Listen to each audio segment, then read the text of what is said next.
Anime has a unique ability to blend gripping storytelling with deep psychological exploration, and nowhere is this more evident than in series that examine the minds of serial killers. These works go beyond simple depictions of violence, instead dissecting motives, moral ambiguity, and the fragile boundaries between justice and obsession. By placing viewers inside the mental labyrinths of their characters, they challenge us to confront uncomfortable truths about human nature and the darkness that can lurk beneath the surface. Death Note is perhaps the most famous example, following Light Yagami's descent from idealistic student to calculating mass murderer after discovering a supernatural notebook that can kill anyone whose name is written in it.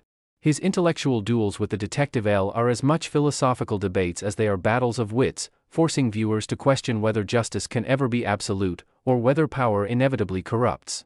The series' tension lies not only in the chase, but in watching Light's moral compass erode with each calculated kill.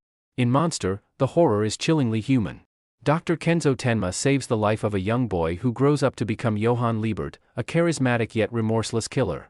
The series meticulously unravels Johann's manipulations, exploring themes of identity, morality, and the nature of evil without relying on supernatural elements. By grounding its narrative in realism, Monster makes its psychological terror all the more unsettling, presenting a killer whose intellect and charm are as dangerous as his crimes. Elfen Lied takes a more tragic approach, centering on Lucy, a mutant known as a Diclonius with invisible telekinetic arms. Her violent acts are rooted in years of abuse, alienation, and betrayal, blurring the line between victim and villain. The series forces viewers to grapple with the idea that monstrous actions can emerge from monstrous circumstances, and that understanding a killer's past can complicate our moral judgments. It's a brutal yet poignant meditation on how trauma shapes identity. Finally, Psycho-Pass offers a systemic perspective, set in a future where the Sybil system predicts criminal intent before crimes occur. While not every antagonist is a serial killer, the series' most chilling arcs involve individuals who manipulate or evade the system to commit calculated murders.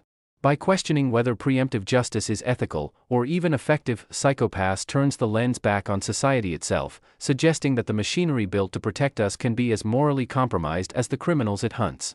Together, these 5 anime, Death Note, Monster, Elfen Lied, Psycho-Pass, and Perfect Blue, demonstrate the genre's power to explore the darkest corners of the human mind. They remind us that the most compelling stories about killers are not about the act itself, but about the intricate web of motives, histories, and moral dilemmas that lead to it.